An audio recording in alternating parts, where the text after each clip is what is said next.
guys, we're back here a year later from last year's first winter wear accessory collection drive. I'm here to show another technique for taking a flat piece of knitting and we're going to turn it into a pair of fingerless mitts. Okay, so to start off the project, I'm going to tell you how you go ahead and start figuring out putting together, casting on your stitches for creating the fingerless mitt. What I use for figuring out my stitch count is I look at the information on the yarn label, which is going to be right here. This for a 4" by 4" sample is going to be 22 stitches across. So I'll go ahead and mark that down.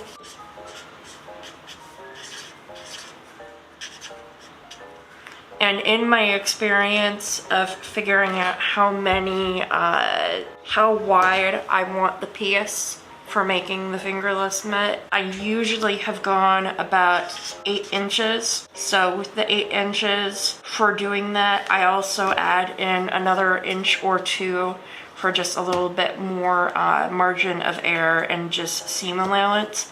So you would go ahead and be doing your 4 inches across, which is 22 stitches, and do that times 2, which is your 44, and then for another inch to figure out how much your stitches per inch are, you can go ahead and do your 22 divided by 4. It won't come out to an exact number, but you can get a pretty good guesstimate, like 5 point something inches. So to go ahead and add in another inch just for seam allowance, I'm just gonna round that up to about 6 inches. My 44 inches plus my 6 inches for just a little bit more room as I'm finishing the piece. That's gonna come out to be, oh no, not inches, stitches. Let's try that again. That's gonna come out to be 50 stitches, and that's what you're going to cast on your needle for figuring out how wide that's going to be. So, and you do just your typical cast on. If I can get my slip knot started, and with that you'll just start casting on your stitches and you'll knit across just like you normally do. This is a project that you can do just knowing the basic purl and knitting stitch.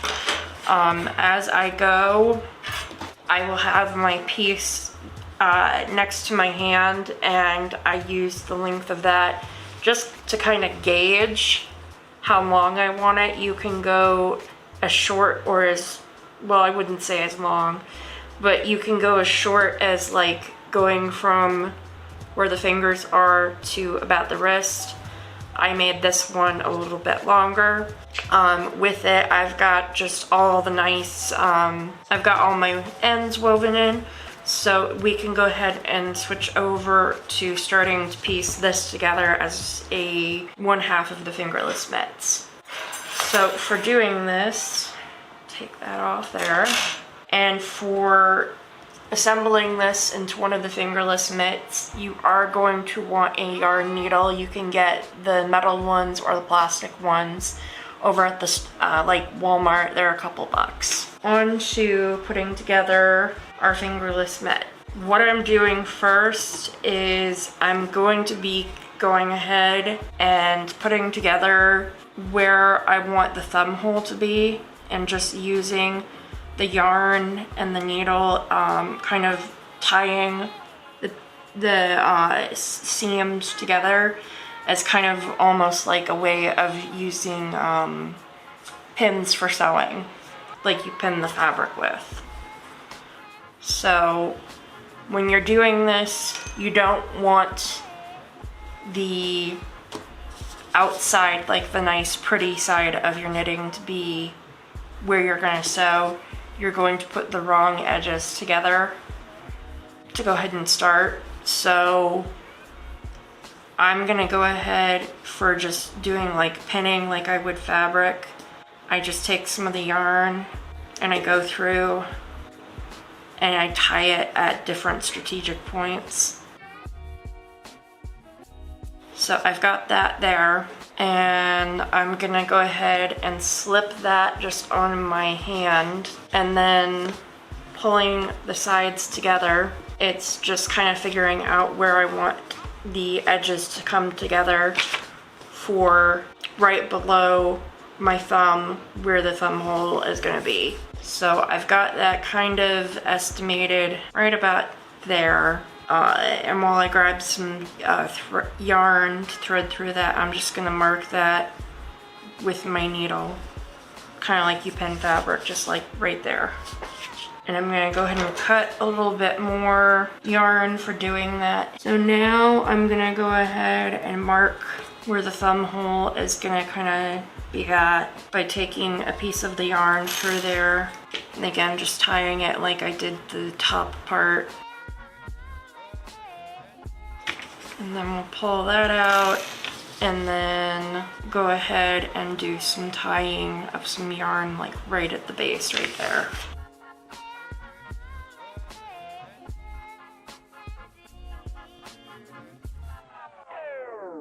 So we've got that all just kind of pinned together with the yarn tied in strategic places. So now going back to our thumb hole, also wanting to mark the top of it, which I forgot to say, like right there, because that's going to be about where it's going to start. So getting some more yarn to pin that in place.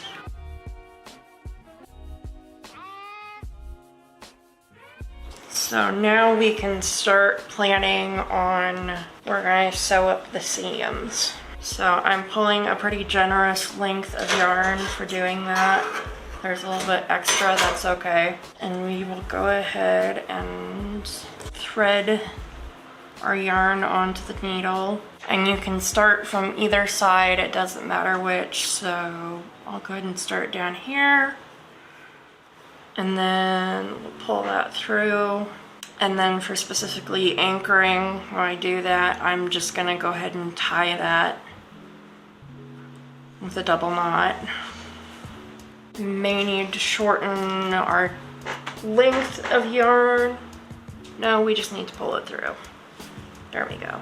And now we can just start sewing it up. You can do the basic basting stitch, which is the running stitch, which I'll show you here, is going back and forth through your knitted flat piece like that.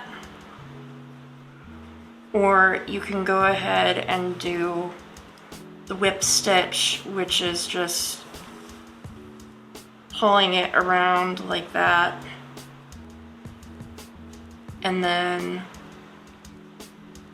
like so. So we'll go ahead and get this finished.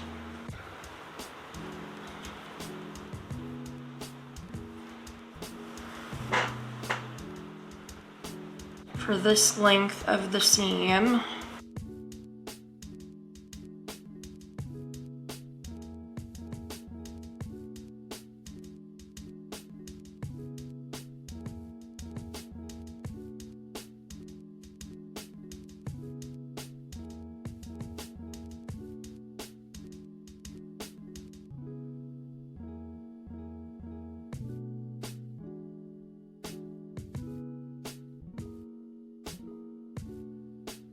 alright, so we've come to where I marked the thumb hole, the base of it. I want to go ahead and give a little bit more room than I had because I hadn't marked the top of the thumb hole. So where I had that piece of yarn I tied just to mark that area, I'm going to go ahead and snip with a pair of scissors. And that gives a little bit more room for the thumb to go in. And since we're to the base of the thumb hole from the bottom going up of the fingerless mitt, I'm going to finish this seam here we'll just go down with a couple more stitches to reinforce that area.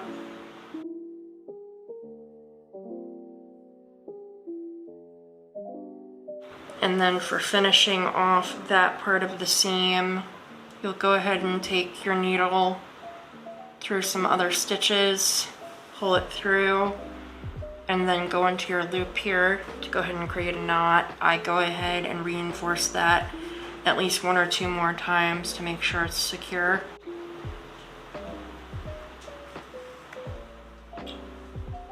And you can go into some more stitches too, just to secure it.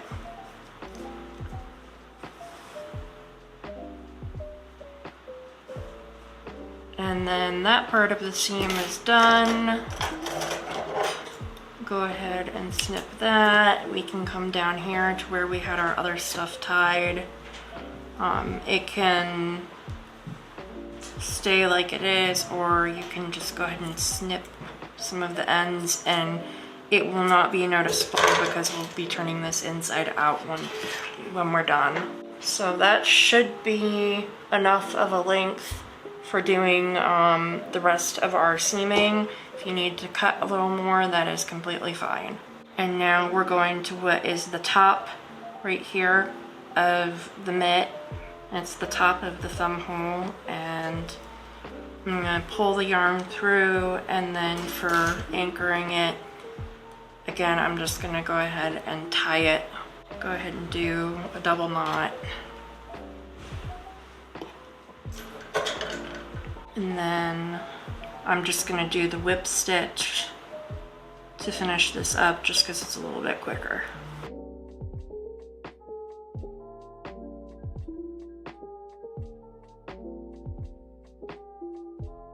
And then we've come to the top of the mitt, and I'm just gonna do some more stitches a little bit further down to really strengthen that seam. It's a couple down, and then just gonna go through some of the stitches and do the finishing knot like we had done earlier. Can do that a couple times just to secure that.